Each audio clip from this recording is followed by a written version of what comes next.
पंजाब हुकूमत ने सियासत के लिए अखलाकियात भुला दी। पंजाब के अवाम को जाहिल करार देकर उन्हें बेवकूफ बनाने का मंसूबा तैयार किया गया। ये सब कुछ डेंगू से मुतालिक इजलास के मीटिंग मिनट्स में सामने आया जो समा ने हासिल कर लिए हैं। दानियाल उमर हमारे साथ मौजूद हैं। दानियाल, बताइएगा कि अपने ही अवाम को बेवकूफ बनाने के लिए इजलास में मजीद क्या क्या प्लानिंग्स की गई? देखिए, यकीनन अपनी ही अवाम को बेवकूफ़ बनाने का ये प्लान है जो कि किया गया है डेंगी इजलास के अंदर। ये जो फॉगिंग स्प्रे होती है, जो धुआं मार स्प्रे होता है, जिसे लोग अक्सर देख के ये समझते हैं कि इससे डेंगी मर जाता है, हकीकत ऐसी नहीं है। हकीकत में डेंगी जो है वो इससे मरता नहीं है और बहुत ज़्यादा जो दूसरे अफराद हैं जो कि मुख्तलिफ बीमारियों में मुब्तला होते हैं वो मुख्तलिफ बीमारियों का शिकार हो जाते हैं। ये सारा कुछ लिखा गया है इन मीटिंग मिनट्स के अंदर कि सिर्फ और सिर्फ डेंगी स्प्रे इसलिए किया जाए क्योंकि पंजाब के जो ज़्यादातर अफराद हैं वो जाहिल हैं और उनको पता नहीं है कि ये डेंगी स्प्रे का फ़ायदा होगा या नहीं होगा, लेकिन पंजाब हुकूमत को इसका सियासी फ़ायदा ज़रूर होगा। तो इसलिए शहरियों को, पंजाब की आवाम को मुतमईन करने के लिए मुख्तलिफ जगह पर डेंगी स्प्रे किए जाएं। इस ही मीटिंग मिनट्स के अंदर, इसी इजलास के अंदर ये चीज़ भी डिस्कस की गई है कि ये जो डेंगी स्प्रे है ये जानलेवा साबित हो सकता है, इसलिए एक दिन छोड़कर एक दिन किया जाए ताकि लोग भी मुतमईन होते रहें। पंजाब की जो आवाम है, जिसे यहाँ पर जो डेंगी के इजलास हैं, पंजाब हुकूमत के लोग हैं जो कि समझते हैं कि वो जाहिल हैं, तो उनको मजीद बेवकूफ़ बनाया जाए और बेवकूफ़ बना के स्प्रे करते रहा जाए ताकि ये लगे कि पंजाब हुकूमत बहुत ज़्यादा काम कर रही है। इतनी गैर संजीदगी है कि रोज़ाना की बुनियाद पर पंजाब में जो केसेस हैं उनकी तादाद में इजाफा हो रहा है। आज भी 401 केसेस वो रिपोर्ट हुए हैं जो कि टेस्ट हुए हैं केसेस, और कई ऐसे केसेस हैं जो कि रिपोर्ट ही नहीं हो रहे। इतनी बुरी तरह से पंजाब के अंदर डेंगी फैला हुआ है और पंजाब हुकूमत मुकम्मल तौर पर नाकाम नजर आती है डेंगी को काबू करने के लिए। मगर सिर्फ और सिर्फ जोर है तो अपनी सियासी पॉइंट स्कोरिंग के ऊपर, सिर्फ और सिर्फ लोगों को ये दिखाने के लिए कि हम जो है वो काम कर रहे हैं और एक ऑप्टिक्स क्रिएट किया जाए, सिर्फ और सिर्फ लोगों की आंखों के अंदर धूल जो धोकी जाए इस डेंगी स्प्रे करके कि बहुत ज़्यादा जो है वो पंजाब हुकूमत काम कर रही है। पाकिस्तान तहरीक-ए-इंसाफ के जितने भी वुज़रा हैं, सेहत के ख़ास तौर पे वुज़रा हैं, कई बार ऐसा हुआ है कि यास्मीन राशिद तो खुद लाहौरियों को जो है वो जाहिल कहती रही हैं और ये उस चीज की आकाश है ये मीटिंग। तो दानियाल, आपसे ये भी जानना चाहेंगे, तो ये स्प्रे मुहिम कब से शुरू होने जा रही है? फिर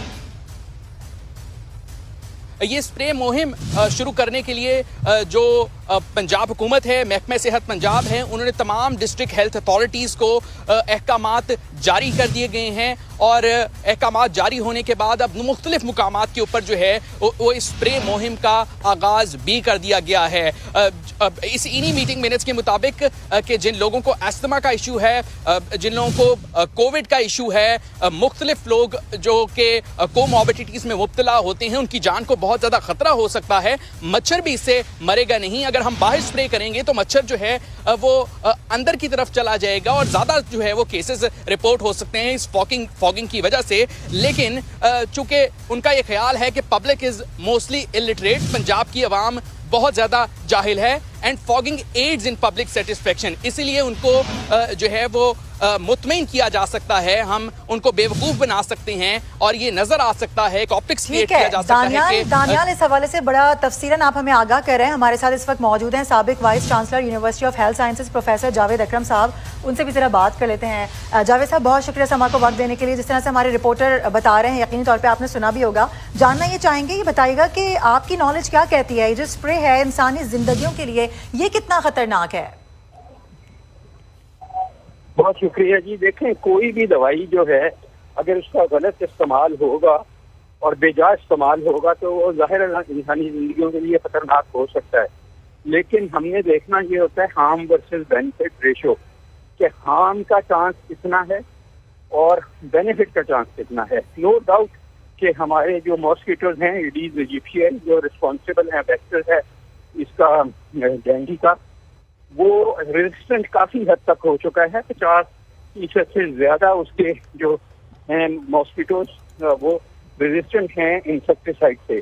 लेकिन मेरा अर्ज ये होगी कि और भी बहुत मेथड हैं वेक्टर कंट्रोल की। जो दुनिया में सबसे बेहतर मेथड वो है सोर्स कंट्रोल, कि आप जॉर्ड वगैरह ये चीज़ों को जल्द अज जल्द भर दें। अगर आप नहीं भर सकते कहीं वाटर बॉडीज़ को, तो कम से कम उनमें आप बायोलॉजिकल कंट्रोल कर सकते हैं। फिश डाल सकते हैं, गप्पी फिश, जो कि बहुत इफेक्टिव है और जिसका कोई साइड इफेक्ट नहीं है और बेनिफिट उसका बहुत ज्यादा है, क्योंकि उसकी लार्विसाइडिंग एक्टिविटी बहुत अच्छी है। तो वो हमारी फिशरीज वाले इजीली प्रोवाइड करते भी रहे और फिर प्रोवाइड कर सकते हैं। प्रोविंशियल गवर्नमेंट को चाहिए कि ये फ्लडेड एरियाज में, वाटर बॉडीज में गप्पी फिश को ऐड कर दें, तो वो बहुत हद तक लार्विसाइडिंग कर सकेगी। सही, ठीक है। जावेद अकरम साहब, आप हमारे साथ ही मौजूद हैं। जिस तरह से आप इस हवाले से बात भी कर रहे हैं, यकीनी तौर पे आपको बहुत नॉलेज भी है। मैं ये जानना चाहूंगी कि जिस तरह से आपने अभी कुछ जराए बताए हैं, कुछ सोर्सेज बताए हैं कि इस तरह से काम किया जा सकता है, लेकिन ये जो तरीके हैं ये तो बहुत देर पा नहीं होते हैं, क्योंकि बारिशें होती हैं, उसके बाद हमने देखा है स्टैग्नेंट वाटर होता है, तो ये सारा तो फिर इस तरह चलता रहेगा। इसका लॉन्ग टर्म हल तो यही है ना जी कि जो जौहर हैं इनको खुश्क किया जाए। हम बतौर मुसलमान 95% अल्हम्दुलिल्लाह मुसलमान हैं। हम कहते हैं सवाई निस्फ़ ईमान है। घर के अंदर बाहर, स्कूल के अंदर बाहर और कॉलेजेस, हॉस्पिटल से इन जगहों पे क्लीनलीनेस अगर होगी तो हम किसी फ्रिज के नीचे ट्रे में पानी नहीं इकट्ठा होने देंगे। ऊपर जो वाटर टैंक्स हैं उनको ढकने लगे होंगे। जो ऊपर कबाड़ खाने बने होते हैं छतों पे, वो नहीं बने। टायरों पर तलक हो, तो इससे ही बहुत हद तक 90% बेहतरी आ जाएगी। ठीक है, हवाले साहब हमारे साथ ही मौजूद थे और बता रहे थे कि क्या मजीद तरीक़ेकार हो सकता है, किस तरह से कंट्रोल किया जा सकता है जो डेंगू का लार्वा है उसको। अपने नाज़रीन को एक मरतबा फिर से बता दें कि पंजाब हुकूमत ने सियासत के लिए तमाम अखलाकियात भुला दी हैं। डेंगू इजलास में पंजाब के अवाम को जाहिल करार दिया गया है, जबकि इजलास में पंजाब के अवाम को बेवकूफ़ बनाने का मनसूबा भी रखा गया।